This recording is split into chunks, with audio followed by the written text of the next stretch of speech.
Bismillahirrahmanirrahim. Assalamualaikum warahmatullahi wabarakatuh. Hamdan wa syukran lillah amma ba'du.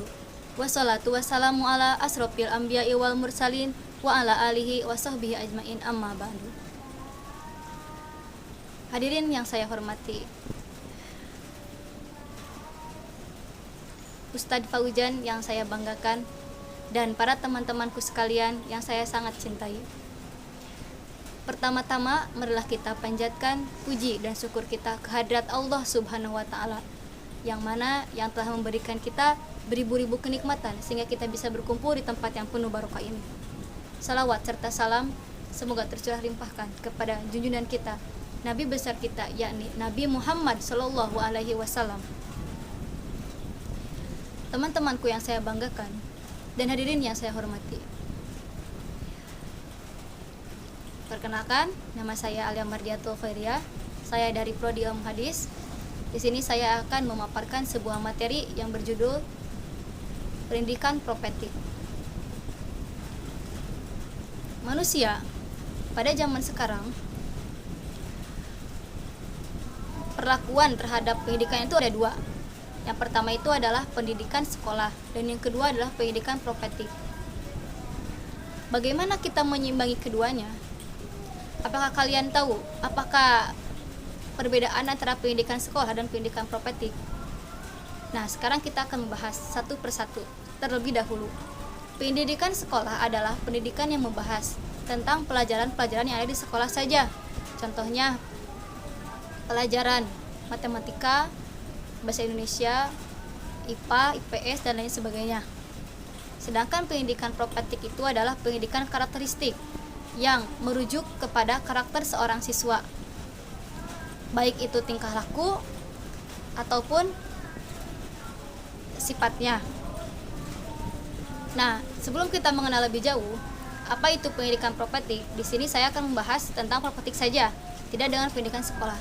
Nah, kita harus mengetahui apa itu propetik. Propetik itu diambil dari kata bahasa Inggris yang artinya adalah kenabian. Nah, jadi secara garis besar, pendidikan propetik adalah pendidikan kenabian. Ya, pasti teman-teman sekalian juga sudah mengetahui. Pendidikan propetik itu adalah pendidikan kenabian. Sifat-sifat nabi yang tertanam dalam jiwa kenabian itu pasti akhlak yang baik. Gak ada nabi yang mempunyai akhlak yang buruk. Semuanya nabi mempunyai sifat yang baik. Seperti dalam buku-buku tauhid yang ada di sekolah-sekolah itu selalu diajarkan tentang sifat nabi itu ada 4. Pertama, sidik yang artinya jujur. Yang kedua itu amanah yang artinya dapat percaya. Yang ketiga itu tabligh, menyampaikan berita-berita baik. Dan yang keempat itu adalah patonah. Itu adalah sifat-sifat nabi yang 4 itu.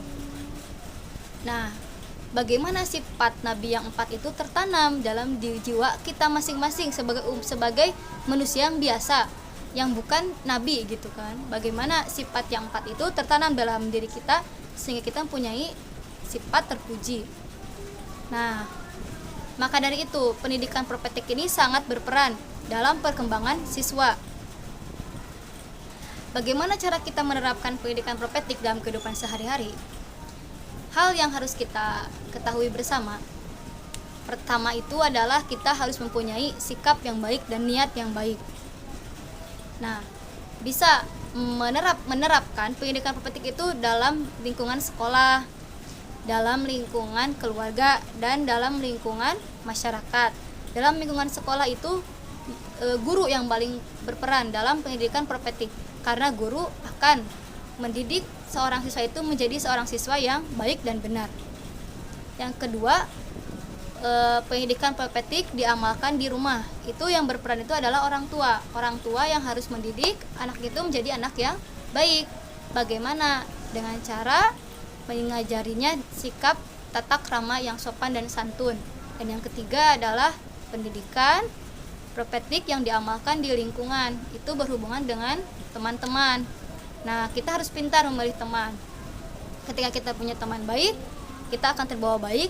Dan ketika kita punya teman buruk, jangan sampai kita terbawa buruk, tapi kita harus menjadikan teman yang buruk itu menjadi teman yang baik.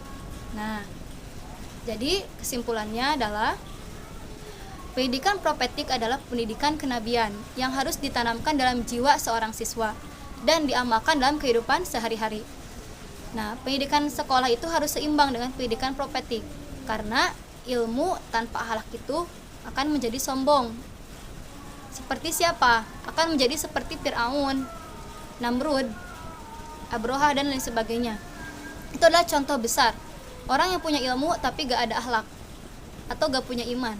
Nah, ketika ilmu didasari dengan akhlak dan iman yang benar, akan menjadikan ilmu itu menjadi bermanfaat dan menjadi amal jariyah insya Allah mungkin bagi kita semua. Ya, seperti dikatakan dalam sebuah hadis yang diriwayatkan oleh Nabi Muhammad SAW bersabda, idamat tal insanu in qata amaluhu illa bisalasin sedaqatin jariyatin aw ilmin yuntafa'u bi awal din solihin yad'ulah, muttafaqun alaih. Diriwayatkan oleh muttafaqun alaih Bukhari dan Muslim. Nah, jadi ketika manusia itu mati, otomatis semua terputus amalannya. Semua yang ada di dunia itu semuanya terputus kecuali 3 perkara. Yang pertama itu sedekah jariyah, yang kedua itu ilmu yang bermanfaat, dan yang ketiga itu adalah anak soleh yang mendoakan orang tuanya. Seperti guru saya bilang, ketika kita menjadi orang besar, kita jadilah orang besar atau pendamping orang besar atau menjadi inspirator bagi terlahirnya orang besar. Nah, terus ada juga banyak pepatah lain gitu kan, seperti Imam Syafi'i juga mengatakan dalam syairnya, al ilmu nurun, ilmu itu adalah cahaya, wa nurullahi, dan cahaya itu adalah cahaya Allah itu la yuhdalil asi, tidak akan diberikan kepada orang yang maksiat. Nah, jadi di sini jelas banget gitu kan bahwasanya pendidikan propetik itu emang sangat mempengaruhi dalam pendidikan sekolah dan kehidupan sehari-hari. Nah, mungkin dicukupkan sekian dari saya. Mohon maaf banyak kurangnya karena saya di sini masih belajar, yang salahnya itu dari saya sendiri dan yang benar itu hanyalah milik Allah Subhanahu wa taala. Aktafi bihadzal qadri. Wassalamualaikum warahmatullahi wabarakatuh.